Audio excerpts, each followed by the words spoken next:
Desde que la sábana santa apareció realmente por primera vez en la historia, ha habido controversia al respecto y han surgido preguntas. Hay una pieza de tela en una catedral en Turín, Italia. 14 pies de lino antiguo. Millones de personas la han visto. Científicos la han estudiado durante décadas. Gobiernos han debatido sobre ella. Laboratorios de 3 universidades de élite dijeron que era una falsificación medieval y cerraron el caso. Y entonces una inteligencia artificial la analizó.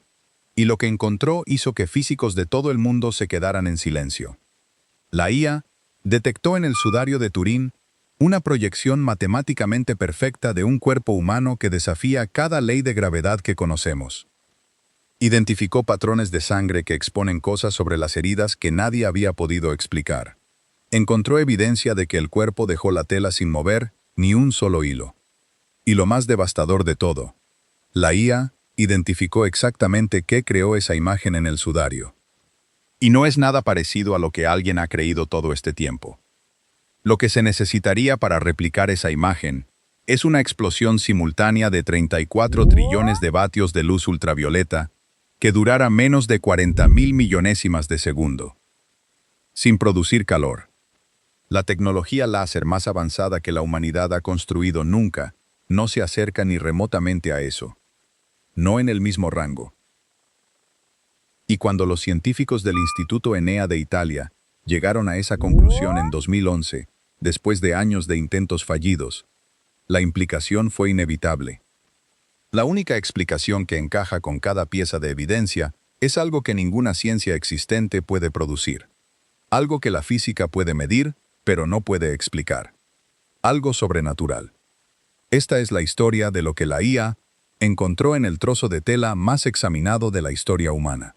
¿Y por qué, después de décadas de debate, la evidencia señala de vuelta a la misma conclusión que el texto más antiguo ya decía? Quédate. Porque lo que viene a continuación va a cambiar la manera en que piensas en la ciencia, en la fe y en lo que realmente ocurrió en esa tumba. La tela que recordó un cuerpo. Quiero que imagines algo por un momento. Imagina un trozo de tela, lino viejo, 14 pies de largo. Ha estado sentado en una catedral en Turín, Italia, durante siglos. Y en esa tela, tan tenue que casi tienes que entrecerrar los ojos para verla, hay la imagen de un hombre. Como una fotografía quemada en el tejido. El hombre es alto, tiene barba, sus brazos están cruzados sobre el cuerpo, y está cubierto de heridas. Heridas tan específicas, tan detalladas, tan forensicamente precisas, que cuando los científicos modernos finalmente se sentaron y las analizaron una por una, se quedaron completamente en silencio. Porque lo que encontraron en esa tela no era arte medieval. Era una escena del crimen. Un registro completo y detallado de todo lo que se le había hecho a este ser en las últimas horas de su vida. Empecemos por las manos, porque las manos son donde esta historia comienza a volverse profundamente perturbadora. Durante cientos de años, cada pintura y escultura de una crucifixión mostraba lo mismo, clavos a través de las palmas. Esa era la tradición, eso era lo que cada artista dibujaba, porque eso era lo que todos asumían que había ocurrido. El sudario muestra algo completamente diferente. Las heridas de los clavos en el sudario no están en las palmas, están en las muñecas. Y esto importa enormemente. Un clavo a través de la palma de una mano humana no puede sostener el peso de un cuerpo. La palma es tejido blando, piel delgada sobre huesos pequeños con espacios entre ellos. No hay nada ahí suficientemente fuerte para anclar el peso completo de un hombre adulto. En el momento en que ese peso jala hacia abajo, el tejido blando alrededor del clavo se rasga lentamente y el clavo desgarra la mano como un cuchillo a través de papel mojado. Los soldados romanos que llevaban a cabo ejecuciones sabían esto por haberlo aprendido a la fuerza al hacerlo una y otra vez. Por eso clavaban a través de la muñeca, donde los huesos están empaquetados firmemente, y la estructura es suficientemente fuerte para mantener el cuerpo suspendido durante horas. Pero luego los científicos encontraron algo incluso más pequeño, algo tan específico que los hizo dejar de respirar por un momento. Cuando un clavo es conducido a través de la muñeca en esa ubicación exacta, desgarra algo llamado el nervio mediano. El nervio mediano es el nervio que controla el pulgar. Y cuando ese nervio es desgarrado, el pulgar hace algo automático. Se dobla. Se jala hacia adentro, hacia la palma, completamente por sí solo. El cuerpo lo hace como reflejo. La persona no tiene control sobre ello. Y esto es exactamente lo que el sudario muestra. El sudario no muestra pulgares en ninguna de las manos. Ambos pulgares están doblados hacia adentro, invisibles, presionados contra las palmas y ocultos a la vista. Un falsificador que quisiera incluir ese detalle habría necesitado una comprensión profunda de cómo nervios específicos se conectan a músculos específicos. Ese conocimiento no estaba escrito en ningún texto disponible en la Edad Media. La única manera de saber que el pulgar se dobla cuando ese nervio se corta es verlo ocurrir a una persona real, en tiempo real. Quien registró ese detalle en el sudario lo había visto con sus propios ojos. Lo que el látigo romano dejó grabado. Y luego los científicos miraron la espalda del cuerpo. Lo que encontraron allí fue brutal, de una manera difícil de describir sin sentirse físicamente mal. Cubriendo la espalda, las piernas y la parte inferior del cuerpo, había cientos de pequeñas marcas. La inteligencia artificial las contó y encontró 120. No eran heridas superficiales, eran marcas de impacto profundo y brutal, conducidas hacia la piel una y otra vez a través de cada parte del cuerpo. La IA analizó la forma de cada marca cuidadosamente. Encontró que cada una tenía la misma forma específica, una pequeña huella emparejada, 2 puntos de contacto diminutos con una ligera brecha entre ellos. Esa forma coincide con un arma específica. Coincide con el látigo militar romano llamado flagrum. Este flagrum tiene un mango de madera en un extremo. Luego varias tiras largas de cuero cuelgan de ese mango. Pequeños pesos están atados al extremo de cada tira de cuero. Estos pesos están hechos de plomo o hueso afilado. Cuando un soldado balancea ese látigo, esas puntas con peso viajan a velocidad enorme hacia el cuerpo.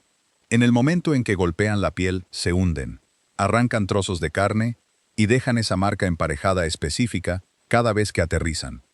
Jesús fue golpeado con ese látigo aproximadamente 120 veces. Aterrizó a través de su espalda, sus piernas y la parte inferior de su cuerpo. La IA mapeó cada golpe individual. Encontró que las marcas caían en 2 patrones diagonales superpuestos. Un conjunto de marcas en un ángulo, otro conjunto en una dirección completamente diferente. Esto significa que 2 personas separadas estaban paradas en lados opuestos de él. Se turnaron. Trabajaron metódicamente a través de cada parte de su cuerpo. La Biblia describe este momento en Isaías 53:5. Dice: «Fue herido por nuestras transgresiones, molido por nuestras iniquidades. El castigo de nuestra paz fue sobre él, y por su llaga fuimos nosotros curados». Esa palabra llagas, en el hebreo original, es la palabra chabura. Significa una herida que se hincha y sangra de una golpiza. La forma específica de esos pesos, la física de cómo aterrizaron, el patrón de doble ángulo sugiriendo 2 personas separadas. Nada de eso estaba en ningún texto histórico disponible para un artista medieval.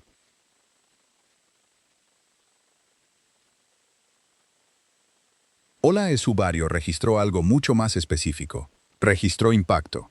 Impacto físico real con peso. El secreto en la química de la sangre. Luego la sangre fue analizada. Y aquí es donde la historia se convirtió en algo completamente diferente. La sangre en el sudario no es solo sangre seca antigua. Cuando los científicos la analizaron químicamente, encontraron algo llamado bilirrubina. La bilirrubina es un compuesto que tu hígado produce cuando tu cuerpo está bajo estrés físico severo, cuando estás siendo golpeado gravemente, cuando tus órganos están siendo privados de oxígeno, cuando tu cuerpo se está descomponiendo desde adentro bajo trauma catastrófico sostenido. Cuanto más extremo es el trauma, más bilirrubina inunda la sangre. La sangre en el sudario estaba saturada de bilirrubina, absolutamente cargada. El nivel de bilirrubina en esa sangre contó una historia específica. Esta era la sangre de un hombre cuyo cuerpo había pasado por una destrucción catastrófica total y prolongada antes de morir. Cada golpe de ese látigo, cada hora de lo que vino después, Todo estaba escrito en la química de la sangre en esa tela. Y la bilirrubina también explica algo que había desconcertado a los científicos durante mucho tiempo. La sangre en el sudario es más brillante y más rojiza de lo que normalmente se ve la sangre seca antigua. La sangre vieja se vuelve oscura y marrón con el tiempo. Esta sangre no lo hizo. El contenido de bilirrubina la mantuvo luciendo casi fresca. Un falsificador medieval no tenía conocimiento de la bilirrubina. No había manera posible de diseñar su presencia en una tela pintada. Pero la sangre contó una historia incluso más oscura que esa. La IA mapeó los rastros de sangre que fluían de las heridas de la muñeca y encontró algo que hizo que la sala se quedara muy callada. Los rastros se dividieron. Fueron en dos direcciones diferentes desde la misma herida. Un rastro corría en un ángulo de aproximadamente 55 grados. Otro corría en aproximadamente 65 grados. Dos caminos de sangre separados viniendo de una herida. Y eso solo es físicamente posible bajo una condición específica. Jesús tuvo que haber estado moviendo sus brazos a dos posiciones diferentes mientras las heridas estaban sangrando activamente. Cuando fue clavado a la cruz, estaba erguido, sus brazos estirados hacia afuera y clavados a la madera, sus pies clavados a la madera abajo. En esa posición, era difícil respirar. Cuando tus brazos están jalados hacia arriba y afuera, tu pecho se atasca. Tus pulmones no pueden abrirse y jalar aire por sí solos. Para respirar, tenía que empujar su cuerpo hacia arriba. Lo hacía presionando hacia abajo con sus piernas en el clavo en sus pies. Eso lo elevaba apenas un poco. Cuando subía, su pecho se abría y podía tomar un respiro, pero mantenerse arriba así dolía enormemente. Sus piernas se cansaban rápido, así que caía de vuelta hacia abajo. Cuando caía, su pecho se apretaba de nuevo y no podía respirar, así que volvía a empujar hacia arriba, tomar un respiro, caer de vuelta, sin poder respirar, volver a empujar. Hizo eso una y otra vez durante horas.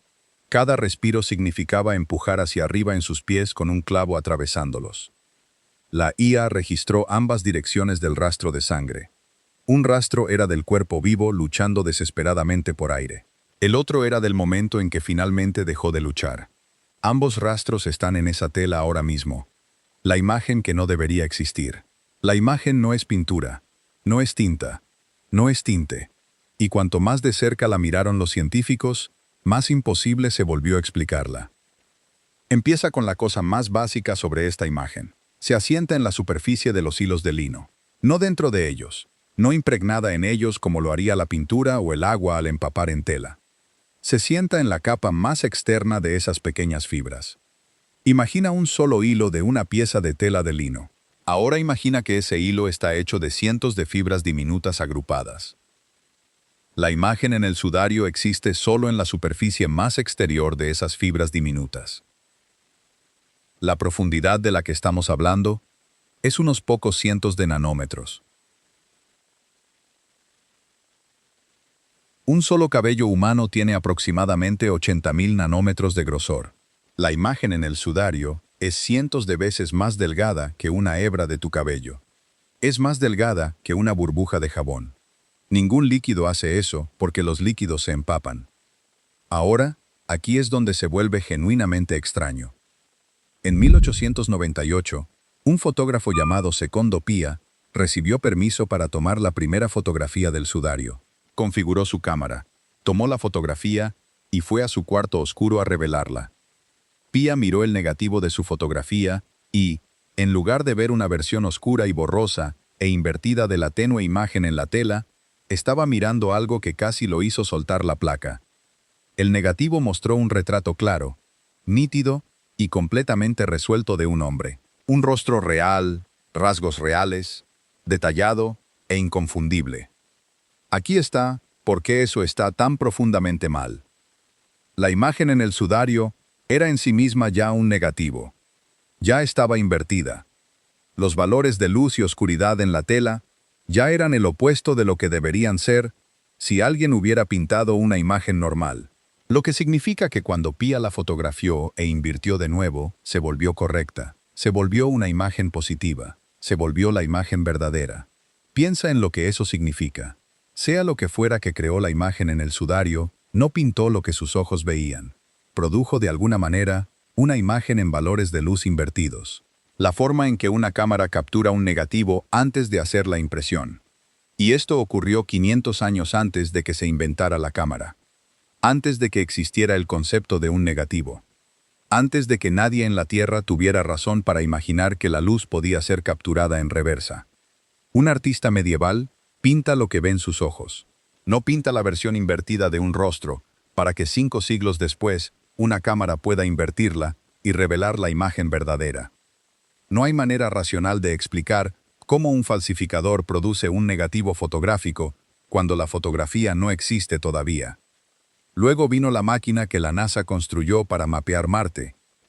En los años 70, los científicos pasaron una imagen del sudario a través de un dispositivo llamado Analizador de Imágenes VP8. Esta máquina lee el brillo de cada punto en una imagen y convierte ese brillo en altura física. Áreas más oscuras se convierten en superficies más bajas. Áreas más brillantes se convierten en superficies elevadas. Construye un mapa tridimensional de una imagen plana. La NASA usó esta máquina exacta para crear mapas topográficos de la Luna y Marte. Cuando pones una fotografía normal de un rostro humano en esta máquina, el resultado es un desastre grotesco y distorsionado. La nariz colapsa hacia adentro. Los ojos sobresalen hacia afuera. Todo parece completamente incorrecto. Cuando los científicos pusieron la imagen del sudario en el VP8, ocurrió algo completamente diferente. No se distorsionó. Ni un poco. Construyó un modelo tridimensional perfecto, suave, no distorsionado de un cuerpo humano. Cada superficie correcta, cada contorno preciso, anatómicamente impecable. Porque las partes de la tela que descansaron más cerca del cuerpo dejaron una marca más oscura. Las partes que estaban más lejos dejaron una marca más clara. El brillo de la imagen era un registro directo de exactamente cuán lejos estaba cada parte de la tela de cada parte del cuerpo. Cercano equivale a oscuro. Lejano equivale a claro. Cada punto en la tela dijo la verdad sobre la distancia. Ningún pintor ha hecho eso jamás. Un pintor hace las cosas oscuras y claras para que un rostro luzca bien. No registra distancias físicas reales a través de 14 pies de tela. La prueba que mintió.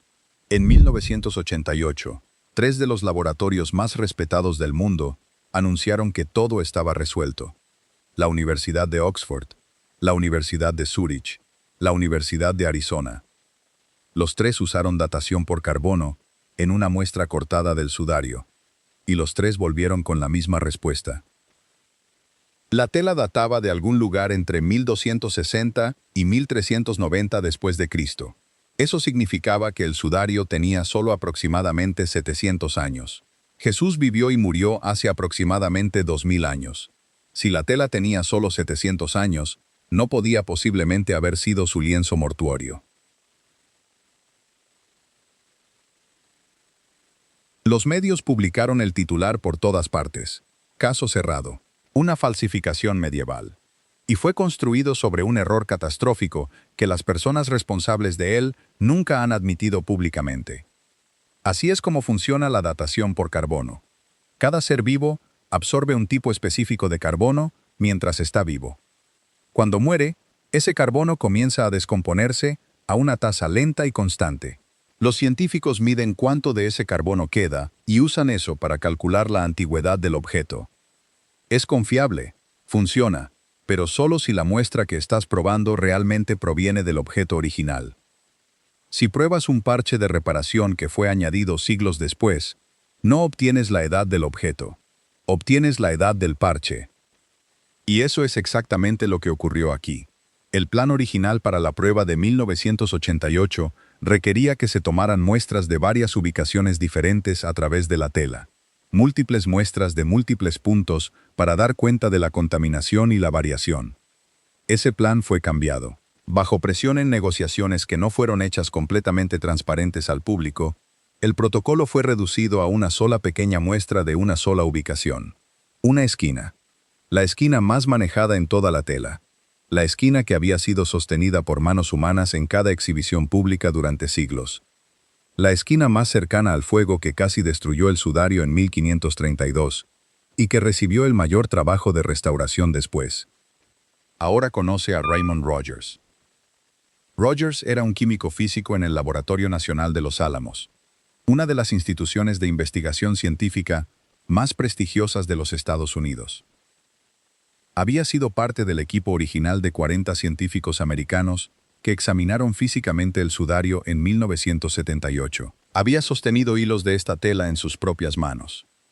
Años después de la prueba de 1988, Rogers obtuvo fibras de la esquina que había sido muestreada y las comparó bajo un microscopio con fibras del cuerpo principal del sudario. Y lo que encontró lo hizo quedarse completamente quieto. No eran iguales. Las fibras de la esquina tenían un recubrimiento químico en ellas consistente con una técnica medieval de reparación llamada retejido invisible.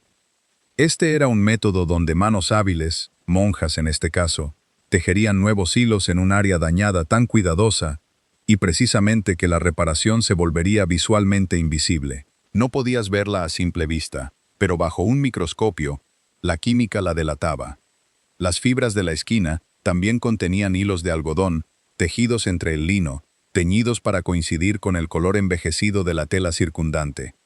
El cuerpo principal del sudario no tenía nada de esto. Sin algodón, sin recubrimiento de reparación, nada. La esquina que fue cortada y enviada a 3 de los laboratorios más respetados del mundo no era material original del sudario. Era un parche medieval, cosido por las monjas que restauraron la tela después del fuego de 1532. Los 3 laboratorios habían datado el parche, no el sudario. Rogers publicó sus hallazgos en 2005 en una revista científica revisada por pares llamada Thermochimica Acta. Su artículo era metódico, cuidadoso y basado en evidencia. Murió de cáncer ese mismo año y nunca vio lo que pasó después. Lo que pasó después fue nada. La Universidad de Oxford no dijo nada. La Universidad de Zúrich no dijo nada. La Universidad de Arizona no dijo nada. El Museo Británico, que había organizado y coordinado toda la prueba de 1988, no dijo nada. El artículo de Rogers ha estado en el registro científico publicado durante 20 años. Cada institución que realizó la prueba original lo ha ignorado completamente, lo que ningún láser en la Tierra puede hacer. En 2009, un químico italiano llamado Luigi Garlaschelli se levantó y anunció al mundo que había reproducido exitosamente la imagen del sudario, usando solo materiales y métodos disponibles en la Edad Media. Los medios internacionales enloquecieron. Titulares en primera plana en todas partes. La falsificación confirmada. La ciencia gana de nuevo. Aquí está lo que cada una de esas historias de noticias omitió. La réplica de Garlaschelli falló cada prueba física que el sudario original pasó. La imagen penetraba los hilos, en lugar de sentarse solo en la capa más exterior. No producía datos tridimensionales cuando era analizada por el BP8. No tenía la firma química correcta. Era, en términos técnicos, una imagen completamente diferente que simplemente se veía vagamente similar a simple vista. Pero el momento que verdaderamente terminó el debate, al menos para cualquiera que realmente estuviera prestando atención, vino de un equipo de científicos italianos que trabajaban para una organización llamada ENEA. Esta es la Agencia Nacional Italiana para Nuevas Tecnologías, Energía y Desarrollo Económico Sostenible. Estos eran investigadores serios y acreditados con acceso a algunos de los sistemas láser más avanzados de Europa. Pasaron años tratando de replicar la imagen del sudario usando láseres ultravioletas. Estos son instrumentos extraordinariamente poderosos y precisos, mucho más allá de cualquier cosa disponible en cualquier taller medieval. Probaron cada configuración que pudieron diseñar, realizaron prueba tras prueba tras prueba. En 2011, publicaron sus resultados y la conclusión fue simple y devastadora. La imagen en el sudario de Turín no puede reproducirse con ninguna tecnología láser actualmente existente. Para replicar la imagen en la superficie de un cuerpo humano completo, requeriría una explosión simultánea de 34 trillones de vatios de luz ultravioleta, que durara menos de 40.000 millonésimas de segundo. Y tendría que ocurrir sin producir nada de calor.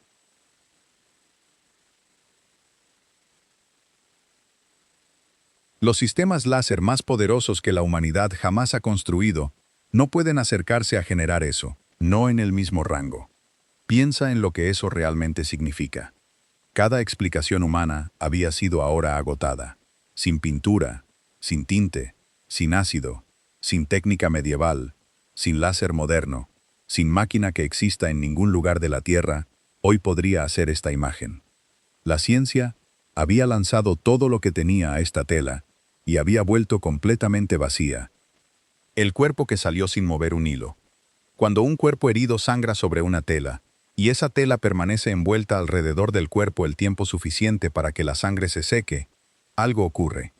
La sangre seca se adhiere a las fibras del lino. Se pega de la manera en que un vendaje se pega a una herida que ha sangrado a través de él. Y cuando intentas quitar esa tela, incluso lentamente, incluso cuidadosamente, la sangre seca se arranca de las heridas y se arrastra a través de la tela. Se mancha, se raya. La evidencia es destruida. Y la perturbación es obvia e inconfundible. Las manchas de sangre en el sudario son perfectas. Cada una de ellas. Ni una mancha, ni una marca de arrastre, ni un borde perturbado en ningún lugar a través de los 14 pies de tela completa. Cada frágil costra seca de sangre está sentada exactamente donde aterrizó, completamente intacta. La única manera en que las manchas de sangre permanecen así de perfectas es si el cuerpo nunca se movió a través de la tela en absoluto.